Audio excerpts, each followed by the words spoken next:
Here to set me straight about this is Donald Trump. Oh, I'm sorry. I confuse you with him because you're both tall and blonde and obnoxious sometimes and say rude things. First in the hearts of the people. How does the left lie about immigration? Well, the original lie was the 1965 Immigration Act, pushed by Teddy Kennedy, supported by Bobby Kennedy and Dean Rusk and the Washington Post, and all of them swore up and down this immigration law will not change the basic demographics of America. The same countries that have traditionally populated America will continue to populate it. The demographics will not change.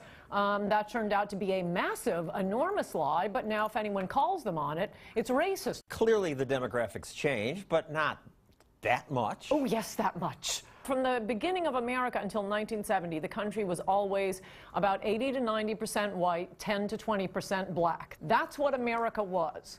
And you want to keep it that way? I that think sounds the American racist. people should have been, exactly, that's what they say now. I think the American people should have been asked about it. But no, they were lied to, and now if you say, hey, you guys lied to us, the answer is you're racist. Really what is happening is America is being transformed into Latin America, particularly Mexico. More than a third of all legal immigrants are from Mexico.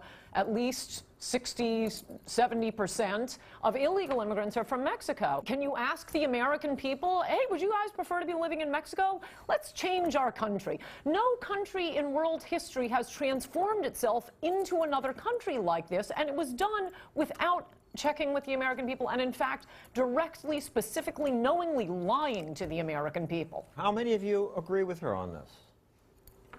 A few. Okay. They're embarrassed. They don't want to be called racists. That's the trick. Let's just change the population and then accuse anyone who disagrees with what we've done to the country, call them racist. But I noticed none of you immigrated to Mexico. So I'm thinking that a lot more of you agree with me than are claiming to right now for fear of being called racist. In fact, Mexican immigrants didn't stay there. They didn't immigrate to Honduras. No, because we're a China didn't immigrate to country. Pakistan. They want no, to come they wanted here. to come to the country that is or was America. If this continues, it is not going to be America. Why isn't it America if there are more people from Latin America and from Asia? Because these are very, very different cultures. Very different cultures. What determines the least corrupt countries is number of years of British rule and Protestantism. If you were to ask Anne, I'd say you want a country run by either WASPs or Ashkenazi Jews, but I haven't done the studies the Harvard guys have done. Americans overwhelmingly say they want less immigration, not more.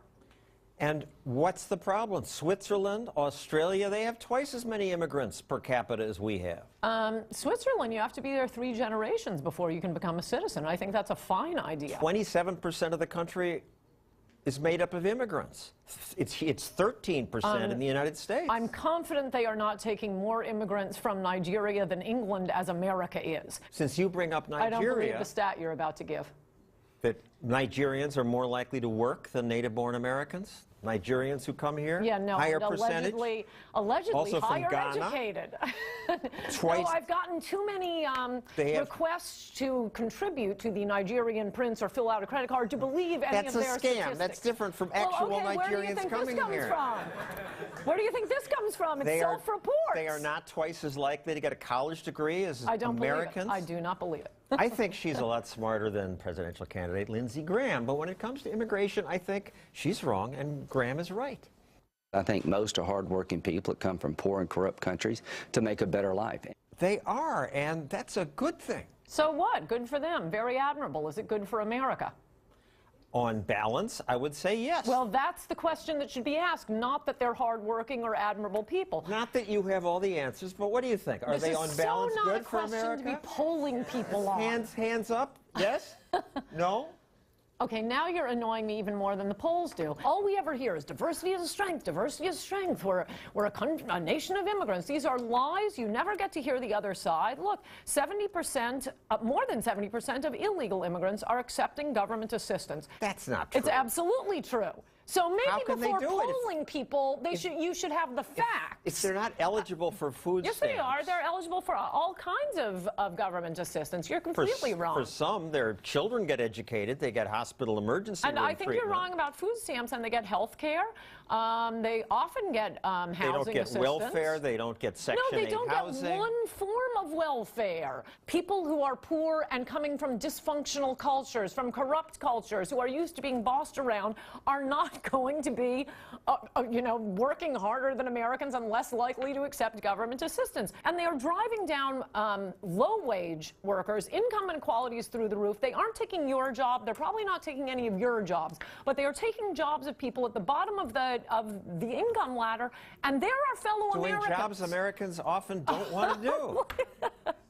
They don't want to do them free. They don't want to do them for $3 an hour. Or it's illegal to do it for $3 No, I want to bring in more people to compete with you for your job.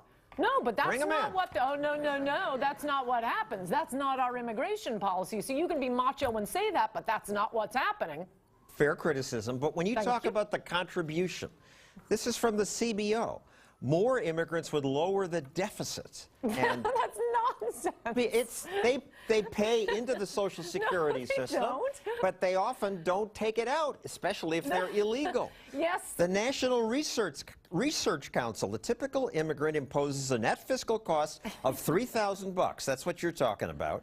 But the descendants of the immigrant have a positive contribution of $83,000.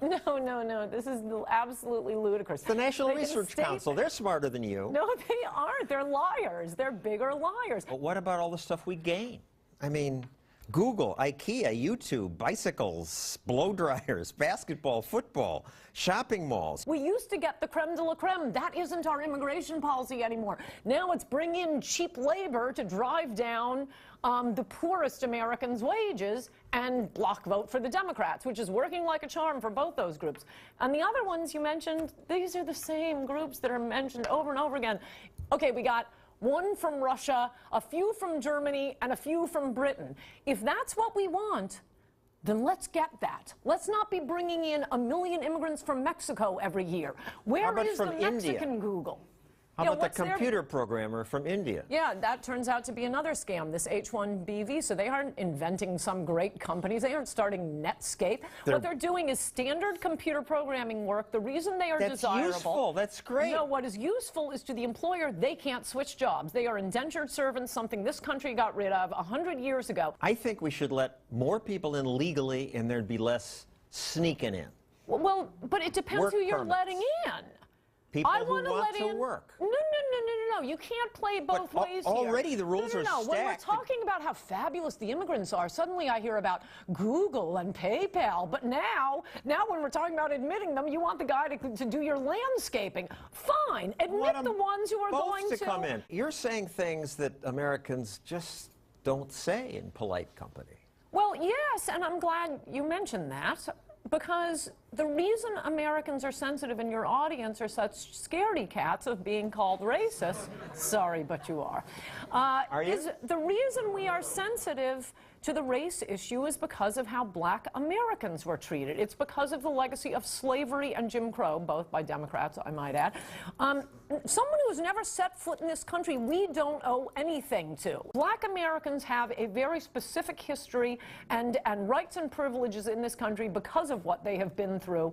They can complain about racism. If you're not an American black, then just shut up.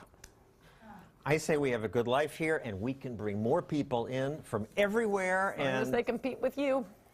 But they're not. Thank you, Ann Coulter. If you'd like to keep this conversation going, please go to Facebook or Twitter. Use that hashtag #LiarLiar. Let us know what you think.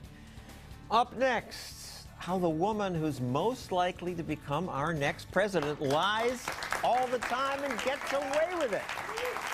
But next, more big government lies about government spending.